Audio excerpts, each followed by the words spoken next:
we're a choreography team, and we've been doing this for, good 15, 20 years.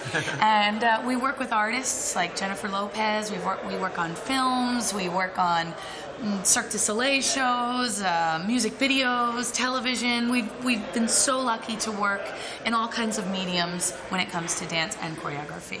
And this is kind of a new place for us because even though it's a television show, we're working with a lot of non-professionals. As far as our role in Mobbed, we are the ones responsible for putting on the show that happens. And it's a pretty intense journey, that is for sure.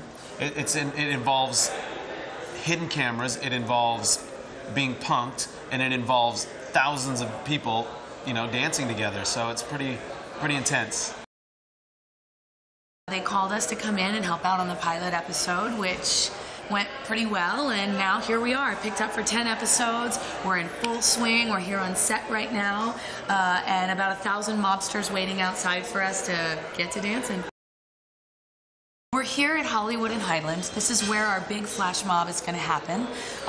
We have a mark and an accomplice. So one person knows what's going on and the other is walking in to this, I guess you could say, sea of dancing craziness. Craziness. I don't even know how to describe it, because from their point of view, they have no idea what's about to happen, and it must feel so confusing but exciting all at the same time. But we don't always have them just walk into a sea of people. It always starts off where we get them a little confused, and we get them a little emotional, and we get them, right where we need them. Right where we need them to be, so that when one dancer stands up and starts singing, and then another one stands up and starts dancing, and then bartenders join in, and then somebody out of the blue comes in, and cameramen join in, and before you know it, a small area is dancing where they're thinking, oh, this is cool, and then we always bring them to another area where there's 1,000 people, and whether it be fountains going off, or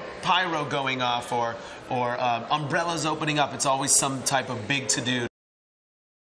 Even though it's a spectacle when you see what we're putting together, there's one common goal. We're all here for a reason. Someone comes to us and says, I want to deliver a message. I want to tell someone I love them. I want to tell someone, we're pregnant, or whatever it may be.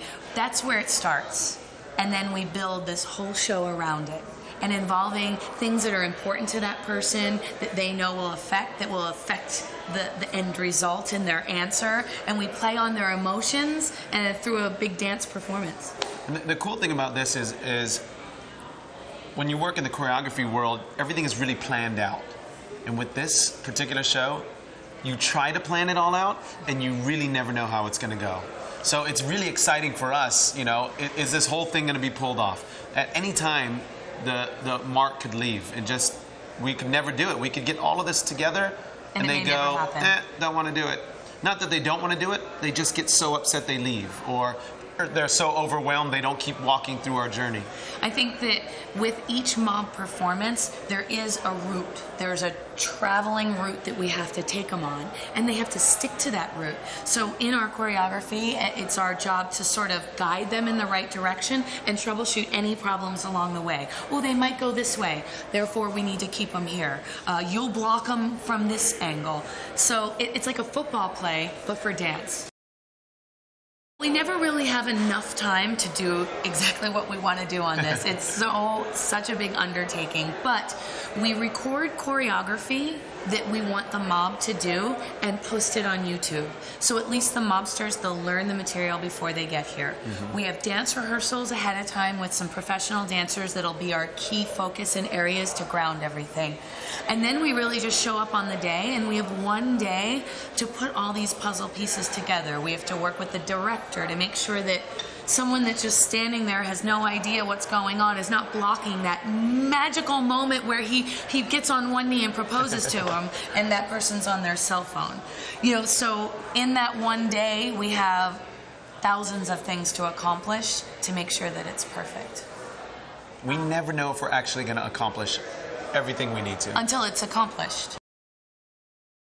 We love love Howie. He's fantastic. And you know what? He always throws us curveballs, which is great. You know, we like to be structured and organized, and he's like from the comedian world, so he's like off the cuff. He's like, well, what if we do this? And I'm like, yeah, but we just practiced for 2 hours this way. So he keeps us on our toes, but when he pushes us in that direction, it's always usually a better outcome, and it feels more real. The amazing thing about Howie is he knows how to get the emotion out of the people. And whether it be our actors or our dancers that are a part of the scene, he doesn't like to tell them everything. So everything really seems natural, and you know, and once he throws a monkey wrench in the program, everybody's confused. So it's kind of a cool little effect that it gets. It's natural. I get nervous. It's in the moment. And I never want to do it, but you know, it seems to work.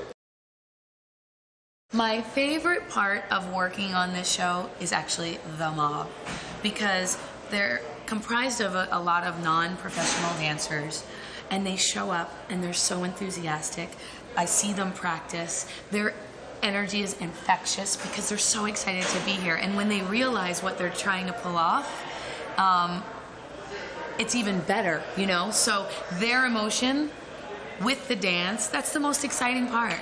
Yeah, the mob really gets me going, because I walk in, I see their eyes, and they are just so pumped. They're just pumped to dance. Then when we tell them the story involved, it takes it over the top.